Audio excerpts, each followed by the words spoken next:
By Mike Axiza at Mike Axiza. 3 ago 5 minutes read the NLDS is going back to Washington for Game 5 on Thursday night.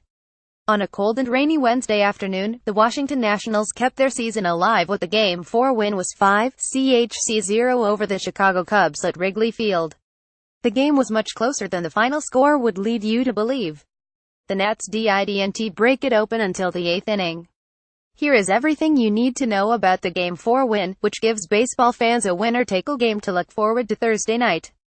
Strasburg was sick in a good way following all the hullabaloo about his illness and whether he'd actually start Game 4. Steven Strasburg came out and shoved for 7 innings Wednesday.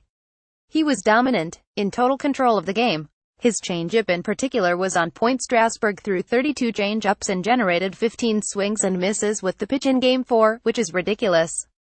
The Cubs put 11 balls in play against Strasburg and the average exit velocity was a mere 77.5 miles per hour. The league average this season was 86.6 miles per hour. Strasburg was nearly a full 10 miles per hour below that in Game 4. Here is his final pitching line. The 12 strikeouts are a new National Expos franchise postseason record. Strasburg broke his own record. He fanned 10 in Game 1 of this series. What a masterful performance in Game 4. Remember, this guy was having his toughness questioned when he was sick Tuesday night. There are no questions about it now. Turner finally got a hit going into Game 4. Nationals leadoff man Turner was 0 for 12 with 5 strikeouts in the series. He hadn't reached base once. Turner popped up to start Game 4, then finally got off the schneid in his second at-bat by lacing a double to left field. First time he reached base all series. A wild pitch moved Turner to third, then he scored when Addison Russell bobbled what should have been an inning-ending ground ball from Ryan Zimmerman. Didn't even get to make the throw. That gave the Nationals a 10 lead in the third. It's worth noting Jock Arrieta might be struck Zimmerman out on a check swing earlier in the at-bat, but he did not get the call. It was borderline. Also, that was only Russell's 10th career fielding error in over 2,500 innings at shortstop. He has made 31 errors at shortstop overall, but 21 of them are throwing. It's not often the young man boots a grounder like he did in the third inning Wednesday. Taylor broke it open late at the Nationals and Strasburg nursed that 10 lead from the third inning into the 8th inning. That's when they broke the game open. Washington's 4 and 8th inning rally all happened with 2 outs too. Here's a quick recap of the rally. Bryce Harper strikes out swinging for the first out. Zimmerman walks and is immediately picked off first for the second out. Daniel Murphy singles to center. Anthony Rendon walks. Matt Wieters walks to load the bases. 3 base runners, including walks to the no. 6 and 7 hitters, to load the bases with 2 outs. Joe Maddon brought in closer Wade Davis after the back-to-back walks by Carl Edwards Jr., hoping his best reliever would escape the jam and keep the score 10. Instead, Michael Taylor swatted a go-ahead opposite field home run. To the action footage, holy smokes, Taylor did hit 19 home runs and slug .486 during the regular season, so the kid has power, but no one expects that. Davis is just so good. Had never given up a postseason home run as a reliever prior to that grand slam. Wade Davis had never given up a playoff home run as a reliever. 24 appearances, 13 innings, 41 strikeouts. Ryan Fagan at Ryan Fagan. October 11, 2017. As great as Strasburg looked, it never felt like the 10 lead would stand up. The Nationals needed insurance runs and Taylor provided 4 with 1 swing. The rally started with 2 outs and the bases empty, and it ended with a grand slam. Arrieta was not sharp, believe it or not. Game 4 was the first time Arrieta toed this slab at Wrigley Field since August 29.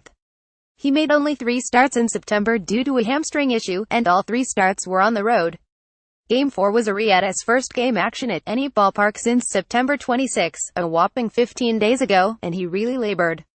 His pitching line, the command was not there at all. That's not that uncommon for Arrieta. He has starts where he doesn't know where the ball is going, but 5 walks in 4 innings is pretty extreme. Arrieta's fortunate. The Nationals have struggled at the plate most of the series, otherwise he wouldn't have escaped Game 4 with only 1 unearned run allowed given his lack of command.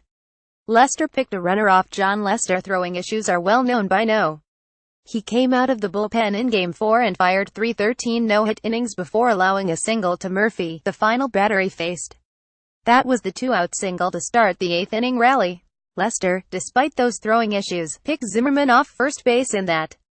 Check it out, that is the second runner Lester picked off this season, believe it or not. He got St. Louis Cardinals outfielder Tommy Pham back in June. Lester picked off 3 runners total from 201,217, a span of 1,226-23 regular season innings. Batting Worth second nearly came back to bite the Nats with his team struggling to score runs in Games 1 and 2. Nationals manager Dusty Baker decided to shake up his batting order prior to Game 3.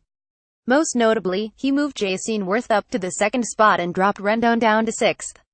Their regular season's Rendon .301, .403, .533, 140 ops worth .226, .322, .393, 384 OPS HMMM. Baker is giving the vastly inferior hitter more at-bats in an attempt to jumpstart the offense. Sure enough, it nearly came back to bite him in Game 4. Werth struck out looking with the bases empty to end the 4th inning Wednesday. To be fair, Werth doesn't do that often.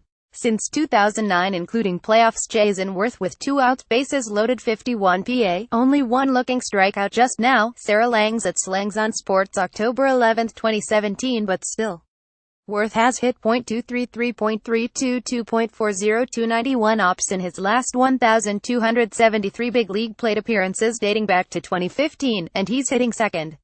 The big spot found him at the wrong time.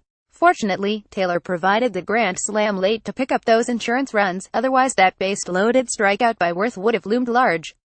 Scherzer didn't pitch prior to Game 4. Baker said this was an all-hands-on-deck game, and understandably so. It was win or go home for the Nationals. All hands on deck meant Max Scherzer, who threw 98 pitches in Game 3 on Monday, was available out of the bullpen. It was not necessary. Strasburg handed the ball to Ryan Madson for the 8th, who handed the ball to Sean Doolittle for the 9th to close it out. Scherzer didn't even warm up. That means he should be available in relief in Game 5 on Thursday.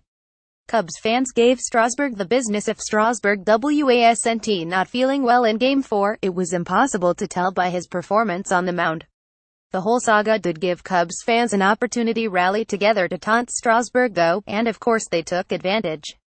Many folks around the ballpark were wearing masks to get on him about the illness. Good job, Cubs fans. Unfortunately for you, it didn't phase Strasburg one bit.